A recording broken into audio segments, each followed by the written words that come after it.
बात सुजानगढ़ नामक गांव की है, जहां पर शामू नाम का एक मछुआरा अपनी पत्नी भावना के साथ रहा करता था। शामू के घर में उसकी एक बूढ़ी माँ और दो बच्चे थे। बेटे का नाम गोलू और बेटी का नाम कक्कू था। शामू मछलियां पकड़कर बेचा करता था। उसके घर का खर्चा बड़ी मुश्किल से चला करता था। गांव में एक ही तालाब था, जहां से बहुत सारे मछुआरे मछलियां पकड़ते थे। गर्मियों का मौसम शुरू हो गया था और गर्मियां बढ़ने के साथ साथ तालाब में मछलियों की कमी होती जा रही थी। शामू अपने घर आया और हताश होकर अपनी पत्नी भावना से बोला, भावना, तुम्हें पता है आज भी मुझे बहुत कम मछलियाँ मिली थी तालाब में, इसीलिए कुछ ज्यादा पैसे नहीं मिल पाए। जो कुछ भी पैसे मिले हैं ये आटा और थोड़ी धनिया और मिर्ची ला दी है। बस अब तुम चटनी बना लो और आटे से रोटियां बना लो, हम वही खा लेंगे। सोच रहा हूँ कि कल थोड़ा जल्दी जाऊँ तालाब पर, शायद थोड़ी और मछलियाँ मिल जाएं। शामू की बूढ़ी माँ शामू की बात सुन रही थी और वो शामू से बोली, अरे बेटा, तू इतना परेशान क्यों होता है? भगवान ने चाहा तो सब ठीक हो जाएगा। तू बस ऐसे ही मेहनत करता रहे। अभी तो कुछ भी ठीक नहीं हुआ माँ, पता नहीं आगे क्या होने वाला है। अरे बेटा, ऐसे मायूस नहीं होते। भगवान सब के लिए है, वो सब ठीक कर देंगे। हाँ जी, मुझे भी यही लगता है कि माँ जी बिल्कुल ठीक कह रही है और अच्छे बुरे दिन तो जीवन का हिस्सा है। आप ज्यादा परेशान मत होइए, मैं जल्दी से खाना बनाकर लगा देती हूँ। सभी लोगों ने बैठकर खाना खाया। फिर अगले दिन शामू थोड़ा जल्दी उठकर मछलियाँ पकड़ने के लिए निकल गया, इस आस में कि वो जल्दी जाएगा तो उसे मछलियाँ मिल जाएगी। लेकिन वहां पहुंचकर उसने देखा कि और भी कई सारे मछुआरे मछली पकड़ने के लिए सुबह सुबह जल्दी वहां उपस्थित थे।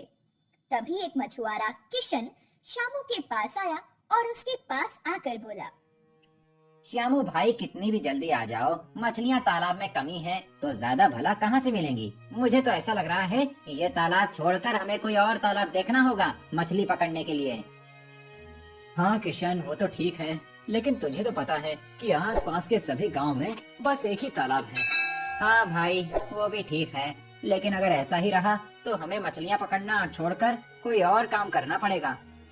ऐसा कहकर किशन अब वहां से चला गया। श्यामू ने भी अपना जाल पानी में डाल दिया, लेकिन उसके जाल में भी 3-4 मछलियां ही फंसी थी। वो बहुत निराश था। मायूसी के साथ वो बाजार गया और उन्हें बेचकर जो भी उसे पैसे मिले उससे अपने घर के लिए दाल चावल खरीद कर ले आया और अपनी पत्नी को थमाती हुई बोला, आज भी बस इतना ही मिला है, इसी से काम चलाना पड़ेगा। तभी श्यामू की बेटी कक्कू बोली, ये क्या पिताजी, आज भी हमें बस रूखी सूखी ही खानी पड़ेगी। अच्छा खाना खाए हुए कितने दिन बीत गए हैं। उसकी माँ कक्कू को बीच में रोकती हुई बोली, कक्कू, तुम आजकल बहुत बोलने लगी हो। चलो चुपचाप से खाना खा लो, तुम्हें पढ़ाई भी तो करनी है। अपने पिताजी से बात करने की तमीज खो चुकी हो तुम। शामू समझ रहा था कि भावना सिर्फ कक्कू को चुप करवाने के लिए ऐसा कह रही थी, ताकि शामू ज्यादा परेशान ना हो। भावना ने जल्दी से दाल चावल बनाए और सभी ने खाना खाया। उसके बाद शामू अब अपनी माँ के पास गया और उनके पैर दबाते हुए उनसे बोला, माँ, कभी कभी तो मैं अपनी गरीबी से बहुत परेशान हो जाता हूँ। भगवान जाने मेरी गरीबी कब दूर होगी। तू चिंता मत कर बेटा, तेरे पिताजी का और मेरा दोनों का आशीर्वाद हमेशा तेरे साथ है। आज नहीं तो कल सब अच्छा ही होगा। बस तू निराशा को अपने गले से मत लगने दे। हाँ माँ, बस तुम्हारी यही बातें हैं जो मुझे हौसला देती हैं कि आज नहीं तो कल सब अच्छा हो जाएगा। शामू अपनी माँ की गोद में सर रखकर आराम करने लगा। बूढ़ी माँ भी शामू के सर पर हाथ फेरने लगी।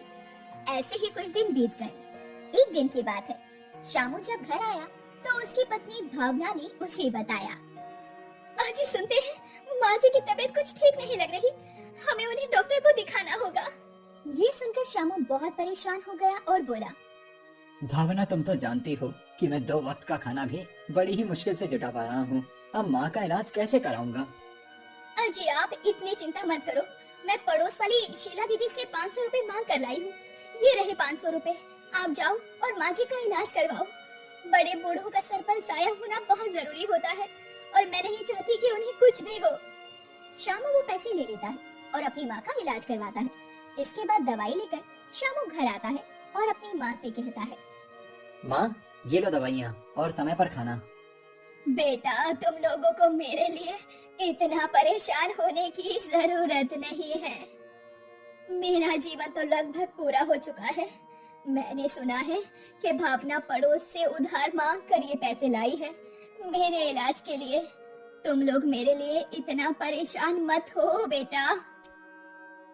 परेशानी की क्या बात है माँ, तुम हमारे लिए बहुत महत्व रखती हो। तुम्हारे जीवन से बड़ा हमारे लिए और कुछ भी नहीं है। अब चलो, ज्यादा समझदारी मत दिखाओ, बल्कि ये दवाइयाँ खाओ और जल्दी से ठीक हो जाओ। शामू की माँ शामू के सर पर हाथ रखकर उसे आशीर्वाद देती है और दवाई खा लेती है। फिर शामू की माँ सो जाती है। सुबह के लगभग 11 बज चुके थे। भावना कक्कू से बोलती है, कक्कू बेटा, दादी अब तक उठकर कमरे से बाहर नहीं आई है। जरा तू जाकर देख तो कि दादी अभी तक क्यों नहीं उठी है। उन्हें जगाकर बाहर ले आ। और बेटा तब तक मैं सब लोगों के लिए नाश्ता तैयार कर देती हूँ। ठीक है माँ, मैं अभी जाकर दादी को लेकर आती हूँ। कक्कू दादी के कमरे में जाती है तो देखती है कि दादी आंखें बंद करके सो रही है। कक्कू उन्हें बहुत जगाने की कोशिश करती है, लेकिन उसकी दादी नहीं जागती। उठो दादी माँ, बहुत देर हो गई है, माँ तुम्हें बुला रही है। आप ही तो बोलती हो कि अच्छे लोग ज्यादा देर तक नहीं सोते, सुबह उठना अच्छा होता है। दादी माँ उठो ना, दादी माँ। जब कक्कू के बहुत उठाने पर भी उसकी दादी माँ नहीं उठती, तब वो अपनी माँ से आकर कहती है, माँ दादी माँ तो उठ ही नहीं रही, मैंने उन्हें बहुत जगाया। भावना ने माँ जी के कमरे में जाकर देखा तो उनका देहांत हो चुका था। माँ जी, माँ जी। शामू ने अपनी माँ का अंतिम संस्कार किया। अब शामू जब भी अपने घर में बैठा होता तो अपनी माँ के कमरे को देखकर बहुत दुखी होता। एक दिन शामू भावना से बोला, भावना, मुझे इस कमरे को देखकर माँ की बहुत याद आती है। ऐसा करो कि इस कमरे को बंद कर दो। हाँ जी, आप सही कहते हैं, मैं भी इस कमरे को बंद कर देती हूँ। इस कमरे को देखती हूँ तो माँ जी की बहुत याद सताती है। फिर भावना उस कोठरी को बंद कर देती है। शामू की माँ के देहांत को अब लगभग 1 महीने का समय बीत चुका था। शामू के हालात अब भी सुधरने का नाम ही नहीं ले रहे थे और वो परिस्थितियों से जूझ रहा था। एक दिन शामू भावना से बोला, भावना, मुझे लगता है कि मुझे अब मछली बेचने का काम छोड़ देना चाहिए, क्योंकि इससे तो अपना घर भी नहीं चल पा रहा है। मुझे कुछ और काम करना चाहिए। हाँ जी, मैं भी आपको यही कहना चाहती थी। अगले दिन शामू अपने लिए काम ढूंढने के लिए निकलता है। वो कई जगह काम तलाशता है, लेकिन उसे कोई काम कहीं नहीं मिलता। वो अपने घर की तरफ निराश होकर लौट रहा था। तभी उसे किशन दिखाई देता है, जो एक किराने की दुकान पर बैठा हुआ था। किशन ने जैसे ही श्यामू को देखा तो उसे आवाज लगाई, श्यामू भाई, अरे ओ श्यामू भाई, कहाँ जा रहे हो तुम? क्या बताऊं किशन भाई, मैं अपने लिए काम ढूंढने गया था, लेकिन मुझे कोई काम भी नहीं मिल रहा। हाँ श्यामू भाई, मछलियों में तो अब कोई फायदा नहीं रहा, इसीलिए मैंने भी मछलियों का काम छोड़कर सेठ जी की दुकान पर काम कर लिया है। अब मैं यही काम करता हूँ, ठीक ठाक पैसे कमा लेता हूँ। ये तो बहुत अच्छी बात है किशन भाई। अच्छा, अब मैं चलता हूँ। उसके बाद श्यामू घर आ गया और अपनी पत्नी को सारी बातें बताई और बोला, भावना, मैंने बहुत कोशिश की, लेकिन मुझे कोई भी काम नहीं मिला। मुझे समझ नहीं आता कि आखिर मैं अब क्या करूं। हाँ जी, मैं आपकी बात समझ सकती हूँ, परंतु इतना मायूस होने की कोई जरूरत नहीं है। मेरे दिमाग में एक तरकीब है, अगर आप कहें तो मैं आपको बताऊं। हाँ हाँ भावना, बताओ। अजी, जब मैं अपने मायके में थी तो बहुत अच्छे समोसे बनाया करती थी। सारे मोहल्ले वालों को मेरे हाथ के समोसे बहुत पसंद थे। अगर आप कहें तो मैं घर से समोसे बनाकर दे दिया करूंगी और आप उन्हें तलकर बेच दिया करना। वैसे भी हमारे पूरे गांव के अंदर कोई समोसे की दुकान नहीं है। आपके समोसे बहुत बिकेंगे, बस हमें एक कोशिश करने की देर है। अगर आप कहें तो हम ये कोशिश कर सकते हैं। बिकेंगे या नहीं ये तो मैं नहीं कह सकता भावना, लेकिन ठीक है, तुम मुझे समोसे बना कर दो और मैं उसे बेच कर देखता हूँ। लेकिन भावना, उसमें भी एक सवाल है, हमारे पास समोसे की दुकान खोलने के लिए तो पैसे ही नहीं है। हम समोसे की दुकान कैसे खोलेंगे? और तुम तो जानती हो, गांव में कोई उधारी भी नहीं देता। हाँ जी, ये आपने बिल्कुल पते की बात कही। फिर भावना थोड़ी देर सोचती है और चहकते हुए बोलती है, अजी, आपको याद है जब मैं दुल्हन बनकर नई नई घर में आई थी तो माँ जी ने मुझे अपना मंगलसूत्र उतार कर दिया था। वो मंगलसूत्र अभी भी मेरे पास जैसा का तैसा रखा है। ऐसा करते हैं, हम उसे बेच देते हैं और उसी से समोसे की दुकान शुरू कर देते हैं। नहीं नहीं भावना, वो माँ जी की आखिरी निशानी है, हम उसे नहीं बेच सकते। उस मंगलसूत्र में माँ का आशीर्वाद भी तो है। वो तो ठीक है, लेकिन इस वक्त सबसे ज्यादा जरूरी है आपके लिए एक दुकान खुलवाई जाए। आखिर हमारे बेटे और बेटी के बारे में भी तो सोचना है। और हो सकता है माँ का आशीर्वाद इसीलिए अभी तक मेरे पास रखा हो कि वो आपके काम आ जाए। और इस तरह भावना जिद करके अपना मंगलसूत्र बेचने के लिए दे देती है। श्यामू मंगलसूत्र बेचकर समोसे के लिए आलू की बोरी, तेल, मसाले, कढ़ाई, सारी चीजें खरीद कर ले आता है और भावना से कहता है, देखो भावना, मैं सारा सामान ले आया हूँ, बस तुम मुझे समोसे बनाकर दे दो और मैं तलकर बेचता हूँ। तब तक मैं किराए का ठेला लेकर आता हूँ। श्यामू ठेला लेने के लिए चला जाता है। इधर भावना ने सारी चीजें किचन में जमाई और समोसे बनाने शुरू कर दिए। श्यामू ने समोसे की दुकान लगाई और आवाज लगाने लगा, समोसे ले लो, समोसे, गर्मा गर्म समोसे, एक बार खाकर देखो मेरे गर्मा गर्म स्वादिष्ट समोसे। बड़े मुश्किलों के बाद इक्का दुक्का ग्राहक ही श्यामू के समोसे खाने आ रहे थे। श्यामू को ये देखकर बहुत चिंता हो रही थी। श्यामू जब शाम को घर पहुंचा तो भावना से बोला, भावना, जिस तरह से मेरे समोसे की दुकान चल रही है, वैसे तो लागत निकालना भी मुश्किल हो रहा है। मेरे समोसे कोई खा ही नहीं रहा, बस इक्का दुक्का ग्राहक ही आते हैं। इस तरह घर का खर्चा कैसे चलेगा? कोई बात नहीं जी, हमें थोड़ा सब्र करना चाहिए। भगवान ने चाहा तो धीरे धीरे सब ठीक हो जाएगा। लगभग एक हफ्ता बीत चुका था और अभी भी श्यामू की दुकान का वही हाल था कि इक्का दुक्का ग्राहक ही आया करते थे। एक दिन श्यामू शाम को घर आया और बोला, भावना, आज मुझे माँ की बहुत याद आ रही है। मैं माँ की कोठरी में बैठता हूँ। श्यामू ने कोठरी खोली और माँ के पलंग पर जाकर बैठ गया। उसके बाद श्यामू को नींद आ गई। सपने में उसे अपनी माँ नजर आई, जिसकी गोद में वो सोया हुआ था और श्यामू की माँ उससे कह रही थी, श्यामू बेटा, मायूस मत हो, मेरी आत्मा इसी कोठरी में रहती है। तुम्हारे पिताजी के आशीर्वाद से मेरी आत्मा को बहुत सारी शक्तियाँ प्राप्त है। तुम ऐसा करो कि समोसे की बोरियां यहाँ लाकर रखो और बाकी का सामान भी।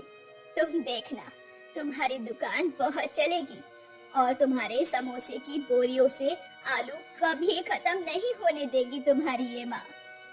श्यामू जैसे ही जागा, उसने भावना को सारी बातें बताई और भावना ने आलू की बोरी, बचा हुआ सामान और पैसे सब कुछ ले जाकर कोठरी में रख दिया। अगले दिन श्यामू ने जब समोसे की दुकान लगाई तो एकदम से उसकी समोसे की दुकान पर समोसे खाने के लिए भीड़ उमड़ पड़ी। शाम तक श्यामू के सारे समोसे खत्म हो गए। श्यामू बहुत खुशी से घर आया और भावना से बोला, और अब श्यामू ने अपने ठेले की जगह एक रेस्टोरेंट बना लिया था, जहाँ पर समोसे के साथ साथ जलेबी, मीठी दही और बहुत सारी चीजें मिलती थी। श्यामू की समोसे की दुकान दिन पर दिन मशहूर होती जा रही थी। तुम्हें पता है भावना, आज मेरे सारे समोसे बिक गए, बल्कि समोसे कम पड़ गए थे। भावना भी ये सुनकर बहुत खुश हो गई। फिर वो लोग कोठरी में गए तो देखा कि कोठरी में आलू की बोरियां भरी की भरी पड़ी थी और समोसे तलने का तेल भी बिल्कुल उतना ही था जितना पहले था। वो समझ गए कि इसके पीछे उनकी माँ का आशीर्वाद है। लगभग एक महीना बीत चुका था।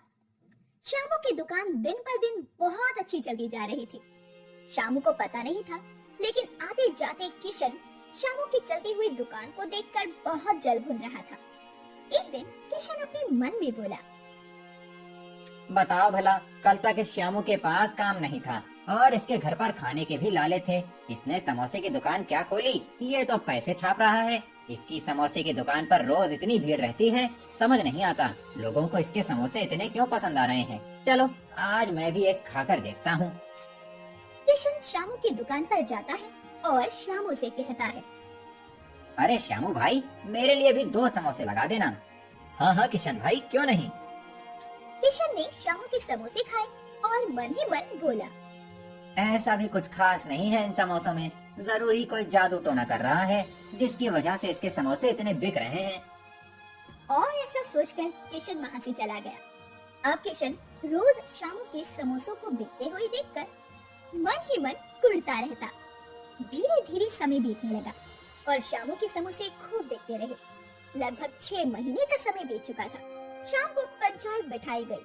मुखिया ने पंचायत में वीणा मौसी को बुलाया और बोला, आसपास के गांव के लोग भी उसके यहाँ समोसे और जलेबी और दूसरी तरह के पकवान खाने आया करते। लेकिन ये बात किशन को बिल्कुल पसंद नहीं आ रही थी। एक दिन किशन शामू के घर के सामने से जा रहा था। तभी उसने शामू को अपनी पत्नी से बात करते सुना, तो वो खिड़की में छुपकर सुनने लगा। भावना, अगर इस कोठरी में माँ का आशीर्वाद नहीं होता और इस कोठरी में हमारी सारी चीजें रखने से वो खत्म नहीं होती, तो शायद आज इतना बड़ा बिजनेस हम खड़ा नहीं कर पाते। हाँ जी, सब माँ का आशीर्वाद और आपके पुण्य कर्मों का प्रताप है।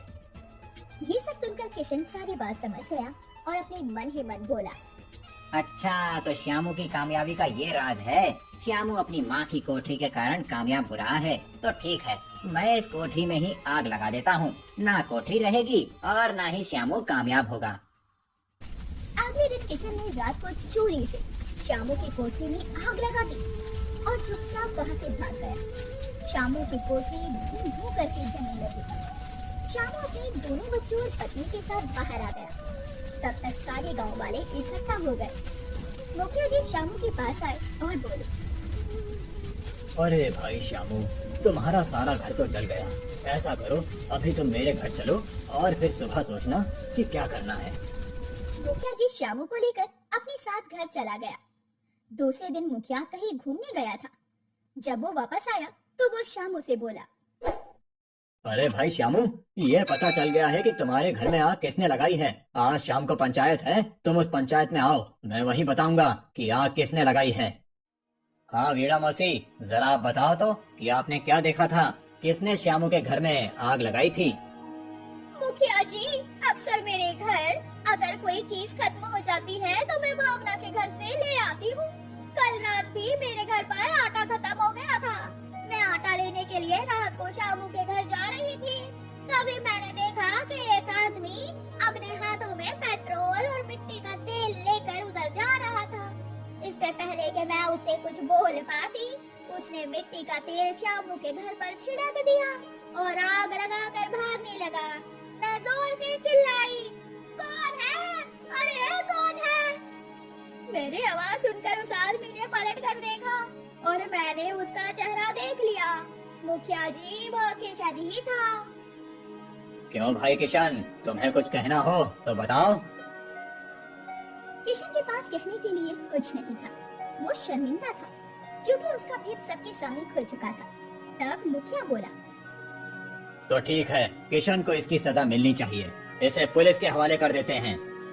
नहीं नहीं मुखिया जी, मुझसे गलती हुई है, मुझ पर दया कीजिए, मुझे माफ कर दीजिए। श्यामू, मुझे माफ कर दो। मेरे भी छोटे छोटे बच्चे हैं, मेरी पत्नी है। अगर मैं जेल चला गया तो उनका खर्च कौन उठाएगा। तुम माफी के लायक नहीं हो किशन, तुम्हें तो जेल जाना ही पड़ेगा। तभी श्यामू बोला, नहीं मुखिया जी, इसे पुलिस के हवाले मत कीजिए। ये मेरा दोस्त है। मैं मानता हूँ कि इसने गलती की है, लेकिन कोई बात नहीं, मैं इसे माफ करता हूँ। और रही बात मेरे घर को जलाने की, तो कोई बात नहीं, मैं जल्दी ही वहाँ पर फिर से एक नया घर बना लूंगा और अपनी माँ की कोठरी को वापस बना लूंगा। और इस तरह श्यामू ने किशन को माफ कर दिया। श्यामू ने अपने लिए पहले से भी ज्यादा बड़ा घर बना लिया और जहाँ पर उसकी माँ की कोठरी थी, वहाँ पर फिर से कोठरी बना दी और फिर बाद में किशन को अपने यहाँ काम पर रख लिया। इस तरह गरीब समोसे वाले ने अपने दोस्त को माफ किया और खुशी खुशी अपनी जिंदगी गुजारी।